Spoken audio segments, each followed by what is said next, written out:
실패처럼 보이는 인도하심이라는 제목으로 말씀 증거하겠습니다. 믿음 성장은요, 탄탄한 기본기에 나옵니다. 우리 목사님 사는 곳이, 목사님 집이 이 근처 한 걸어서 5분 거리 살거든요. 벌써 2년째 공사를 계속하고 있어요. 왜 이렇게 오래 걸리냐 했더니 기초공사만 거의 1년을 했습니다. 뼈대를 심느냐고 작년에 먼지가 엄청 날렸어요. 그래서 목사님 집은, 원래 지금 목사님 집주인이 저보고 나가라고 했는데 공사하니까 아무로 집 보러 안 와. 결국 또 있게 됐습니다. 아주 은혜죠. 공사가 목사님을 더 머물 수 있게 했습니다. 중요한 건 뭐냐면은 뼈대 세우는 기간이 참 중요합니다. 신앙의 뼈대가 뭐예요? 예배와 기도와 선교예요. 뼈대가 없으면요, 여러분 아무것도 아니야. 모래 위에 집은 집이 돼버립니다. 여러분 그 예배가 귀해야 돼요. 한 주 중에 여러분들이 제일 집중하고 제일 은혜 받고 제일 뜨겁게 반응할 곳이 바로 이 예배 시간입니다. 예배 드리는 태도를 보면 그 사람 일주일을 알 수 있어요. 예배 때 맨날 흐리멍텅 이런 애들이 있어. 학교 가면 더 심해. 걔가 예배 때 막 뜨거운 애가 찬양할 때도 막 그냥 주여 이런, 너무 뜨거워. 걔 학교 가면요, 걔가 리더야. 예배자가 리더예요. 세상을 이기는 거 공부 아니에요. 세상을 이기는 건강 아니에요. 세상을 이기는, 따라하겠습니다. 세상을 이기는 길은, 다시 한번, 세상을 이기는 길은 예배자입니다. 그 예배가 능력이에요. 근데 바보들은 예수를 10년을 믿어도 예배를 대충 드리니까 감격도 없고 열매도 없어요. 남을 도울 줄도 모르고. 왜 그래요? 기초가 약하니까. 옛날에 이런 책이 있습니다. 내가 정말 알아야 할 모든 것은 유치원에서 배웠다. 다시 한번, 내가 정말 알아야 할 모든 것은 유치원에서 배웠다라는 책이 있어요. 아니, 알아야 할 거 어떻게 유치원에 다 배워? 근데 그 로버트 풀검이라는 저자인데요, 그 책의 내용이 이런 거예요. 내가 어떤 사람이 돼야 되는지, 어떤 행동을 해야 되는지 유치원에서 다 배웠대. 이번에 초등부 올라온 아이들도 아마 이 땅을 살 때 필요한 거는 영유아부에서 다 배웠을 거요. 이제 배운 거 복습하는 시간이에요. 그 책에 이런 얘기 나옵니다. 네가 가진 것을 이웃과 나누어 사용하라. 당연하죠. 근데 이것도 못 지키는 어른 많아요. 맨날 내 거 돈 번다고 막 애를 쓰고. 어른들인데 이것도 못 지켜. 또 이 책에 이런 얘기 있습니다. 다른 사람은 이유 없이 때리지 말라. 때리면 안 되지. 학교 폭력이지. 감옥 가겠지. 또 어떤 물건 가져왔으면 그 자리에 갖다 두라. 어지럽힌 거 치우라는 얘기예요. 삼류 인생은요, 안 치워. 예전에 보니까 초등부 시절에 실컷 그냥 놀고 나가기만 해. 안 치워. 지금은 이제 그거 못하게 하려고 아예 잠궈버리지. 그놈들 때문에 그래요. 뒷정리 안 하는 것 때문에. 중요한 거 뭐냐면 뒷정리 잘하는 거. 목사님도 그래요. 목사님도 이렇게 미용실 가잖아요. 그 목사님이 동네 미용실 가거든요. 전도 좀 하려고. 아직 안 믿는 분이야. 전도하려고 동네 미용실 가면은 머리는 안 감겨줘. 내가 감아야 돼요. 머리 감고 나면 막 물이 튀잖아요. 목사님 머리 감고 나서 거기 약간 머리 감는 곳이 약간 싱크대 같아요. 혼자 세수하고 머리 감고 다음에 어떻게 할까요? 수건으로 목사님이 다 닦고 나와. 거기 나 때문에 물 튀긴 곳을 다 닦고 나옵니다. 그러면 주인분이 되게 흐뭇해. 아, 이분 뭔가 다르구나. 뒷정리 깔끔하게 하는 거. 또 그 책에 이런 얘기 나옵니다. 네 것 아닌 거 손대지 마. 남에게 상처 주었으면 미안하다고 말해라. 사과할 줄 알아야 돼요. 잘못했는데 사과. 예배가 뭐예요? 내가 잘못한 거 주님께 가서 회개하는 거, 그게 사과하는 거예요. 주님 잘못했습니다. 회개하면 치유가 있어요. 근데 바보들은 회개 안 하고 전화를 안 받아. 잘못한 거 지 좋을 때만 교회 나와. 돈 벌면 교회 나와서 돈 벌었다 자랑질하고, 또 돈 못 벌거나 지가 불리하면 교회 안 나와. 지가 약하면은 전화도 안 받아. 명심해요. 여러분 절대 잠수 타지 마. 여러분들 휴대폰 있습니까? 휴대전화 전화해도 안 받는 인간, 못 받을 수 있지. 목사님 어제 누가 전화했는데 좀 늦게 받았어. 기도하고 있는 시간에 잘 못 받거든요. 근데 전화 못 받으면 다시 연락해야 될 거 아니야. 전화했습니까 하고. 근데 그런 전화도 없어. 한 달째 전화 안 받아. 걔 나중에 가면요, 아주 썩어 있어 얼굴이. 아무리 힘들어도요, 빛 가운데 나와야 돼요. 힘들어도 전화 받아야 돼요. 왜 전화했습니까? 도와주세요. 살려주세요. 나 힘들거든요. 그럼 살아요. 절대 잠수 타지 마. 아시겠습니까? 그리고 여기 책 이런 얘기 있습니까? 뭐냐면 먹기 전에 또 손 씻으라. 맞는 말이죠. 또 화장실에서 볼일 본 다음에 물을 내리래요. 지난 주간에 목사님이 주중에 아침에 화장실 지나가는데 화장실 청소하는 아주머니가 막 화를 내는 거, 짜증 내는 거야. 나한테 말고 화장실에서 혼잣말로. 아니 어떤 인간이 화장실 볼일 보고 물도 안 내려. 막 청소하는 아줌마가 화를 내는 거야. 목사님 딱 봤더니 이 고구마한 똥이 하나 있어. 이렇게. 누가 똥 싸고 물도 안 내렸어. 그게 사람이야. 그게 물론 실수할 수도 있는 건데 그런 거 잘하는 거예요. 볼일볼 두고 문 내리고 아르키스 거. 그래서 살면서 여러분 지혜로운 건요 멀리 있지 않습니다. 이미 다 배운 거야. 오늘 설교만 평생 기억해도요, 오늘 설교 통해서도 여러분들이 순종할 내용이 많습니다. 근데 중요한 건 사람들이 실천을 안 해요. 유치원 때 배운 것만 잘 실천해도요, 초등부 때 배운 것만 잘 실천해도요, 여러분 평생의 삶 가운데 승리할 겁니다. 우리 삶에 왜 열매가 적어요? 기도의 빈곤이에요. 지나가다가 막 뭐 돈 없어가지고 막 구걸하는 사람이 거지가 아니라 기도 안 하는 사람이 거지예요. 영적인 거지들. 기도의 빈곤이 이 시대에 능력이 없는 거예요. 또한 뭐가 없어요? 순종이 없으니까 능력이 없어요. 오늘 본문은 빌립의 순종과 헌신입니다. 사마리아에서 부흥을 막 일으켜요. 엄청 부흥해. 막 사람들에게 인기를 얻었습니다. 근데 주의 사자가 야 잠깐만 멈춰. 남쪽에 130km 가서, 물론 여기 뭐 130km는 말은 없는데 그 광야길 가서 거기 가사까지 가라고 할 때 그게 130km예요. 서울에서 천안보다 좀 더 내려가는 거야. 130km면 꽤 먼 거리거든요. 거기까지 가래요. 그리고 왜 가라는지 말도 없어. 야 가서 누구 만나? 그것도 없어. 그냥 가래요. 근데 갔더니 에디오피아 내시 만났고 복음을 증거하고 세례 베풀고, 에디오피아 내시가 북아프리카의 부흥사가 돼버린 거예요. 복음 증거에 엄청난 역할을 해버린 거예요. 이해 안 되는 명령에 순종했더니 엄청난 역사가 있는 거예요. 첫 번째 메시지, 순종에는 속도가 중요하다. 무슨 일이든지 여러분 타이밍이 중요합니다. 타이밍이에요. 시험 공부 대부분 다 하죠. 근데 시험 공부를 전날 몰아치기, 전날 밤새는 애가 있고 시험 공부를 미리 하는 애들이 있어요. 누가 잘할까? 물론 벼락치기도 잘할 수 있는데 미리 하는 애들은요 여유가 있기 때문에 평안함이 있어. 초조하지 않아. 하버드 대학, 전 세계에서 제일 좋은 대학 중 하나가 하버드 대학인데, 하버드 대학에서 공부 잘하는 사람 특징이 있대요. 뭐냐? 과제물을 내주면요 당장 시작한대요. 과제물 받는 순간 당장 시작한대요. 그게 뭐예요? 당장 순종. 그러니까 마음이 여유가 있는 거예요. 타이밍이거든요. 예전에 목사님이 사부 예배 때 설교했는데, 설교 때 그런 얘기 했어요. 메가커피라고 커피숍이 있거든요. 요즘 잘 나가는 커피숍인데, 메가커피는요 돈도 싸. 1,500원에 아메리카노인데 양이 이따만해요. 메가커피에서 제일 큰 거 메가리카노. 메가리카 이름도 메가리카노야.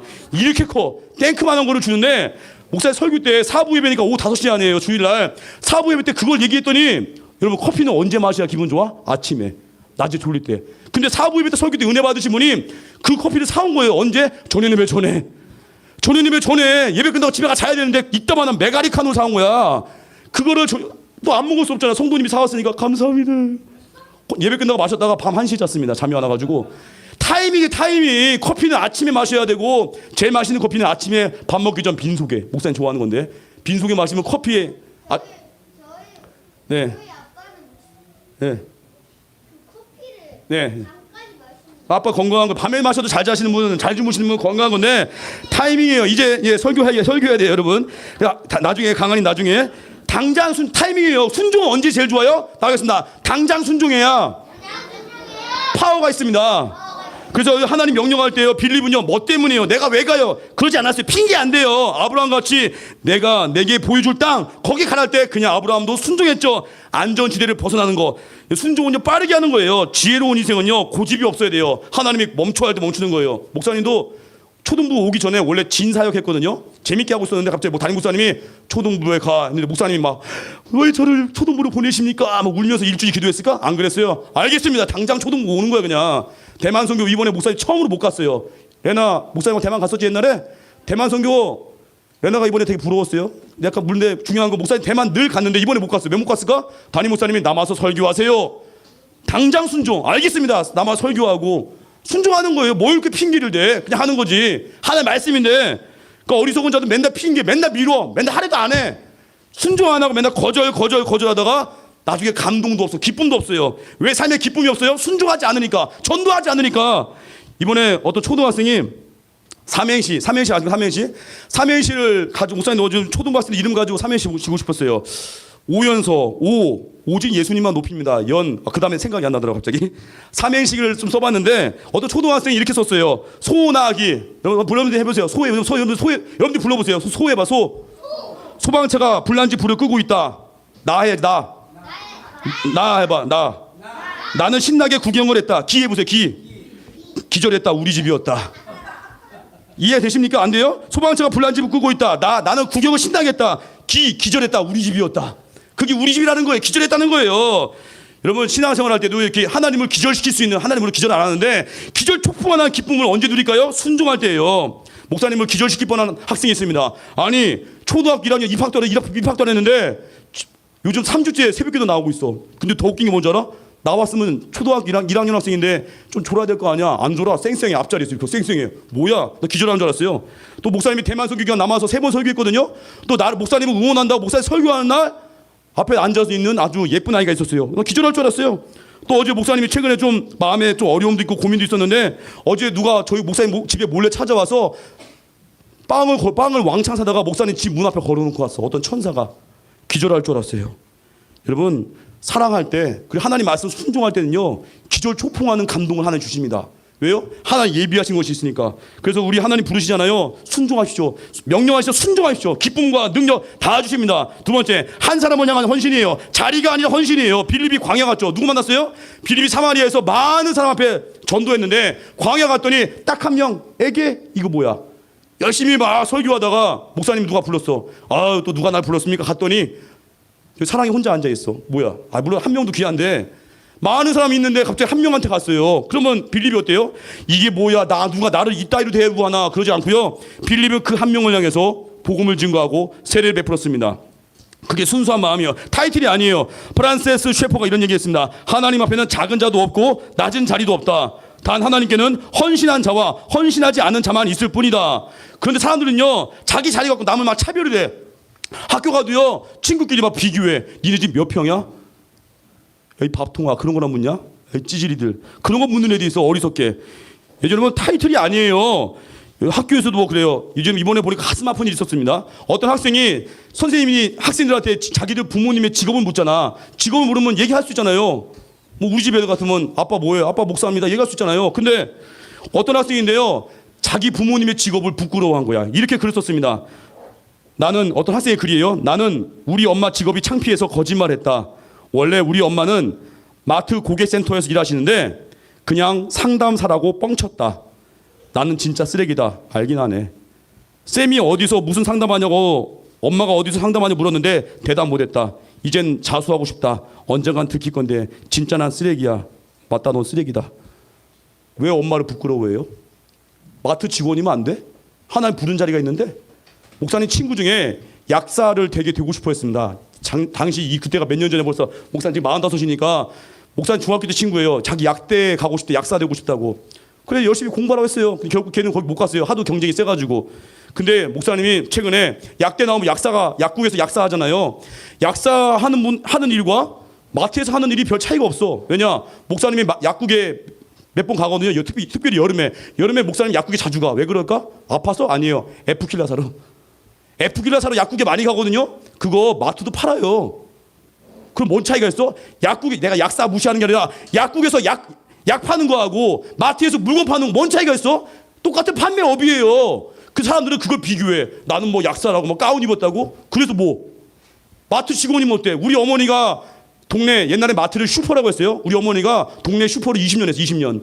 한 번도 그것 때문에 기죽지 않았어요. 왜냐? 우리 어머니는 자식들을 사랑했거든요. 우리 삼형제 먹이려고 그 어려운 일 했거든요. 아침 7시부터 저녁 11시까지. 어머니 물론 20년 하다가 디스크 수술 받고 이제 그만뒀는데 고생하셔가지고 한 번도 부끄럽지 않았어요. 어머니 희생이 있잖아요. 어머니 눈물 있잖아요. 그게 부끄러워? 부모를 부끄러워하는 그 인간이 쓰레기야. 아주 개쓰레기들. 하나님의 부른 자리가 있거든요.